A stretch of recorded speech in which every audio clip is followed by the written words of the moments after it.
عام وأنتم بالخير waxaa maanta xiriyaha qaxootiga dhadhaab iyo qaybo kamid ah caalamka si weyn looga ciiday munaasabada Ciid al-Fidriga dad badan ayaa u soo baxay meelaha salaada lagu oogo dadka ayaan wajiyada ka dheehanayay farxadda iyo damashada munaasabada Ciid al-Fidriga qaar kamid ah shacabka ku nool xerada qaxootiga Dhagaxley ayaa dareenkooda warbaahinta u cabiray ayagoo sidoo kale u hambaliyay dhammaan ummadda Soomaaliyeed meel walba ay caalamka ka joogaan bismillaahir rahmaanir rahiim magacayga waa Shincag Madhaga waxaan ku nool xerada qaxootiga Dhagaxley waxaan leeyahay muslimiinta markasta joogan ciid wanaagsan ummadda Soomaaliyeed ciid wanaagsan aan leeyahay markasta joogan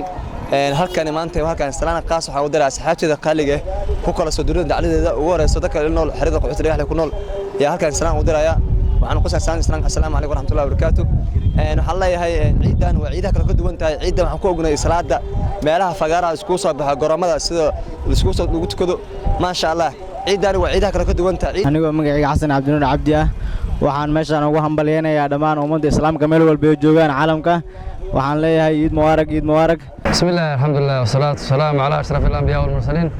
nabiyina muhammadin wa ala alihi wa sahbihi wa man tabi'ahum bi ihsan ila yawm الدين وبعد ahibatul kiram meel walba joogtaan khiyaarta culimada muslimiinta meel walba ay joogaan maanta waa maalin farxadeed waa maalin weyn waa maalin Ilaahay subhanahu wa ta'ala ugu talagalay shacaarta islaamka la muujiyo dareenkanagu maanta aad buu sareeyaa qof walba oo muslima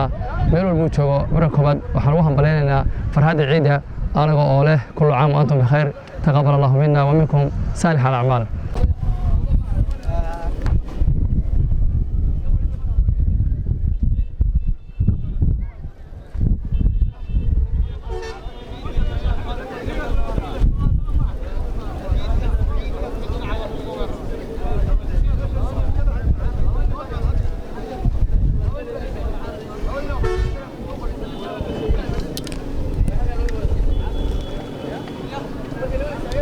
waxaan sheegayaa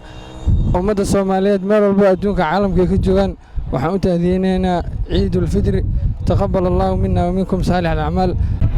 Allahu akbar Allahu akbar Allahu akbar la ilaha illa Allah Allahu akbar walillahi alhamd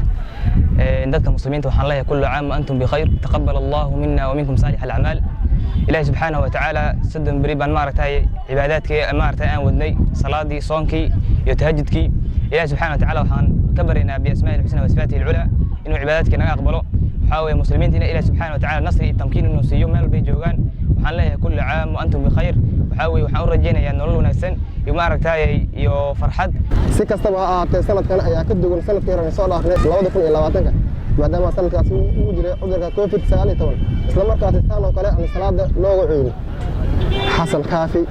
تلفزيون كعالمي بدأ أستون في تي في حريها قحوتي جاي داب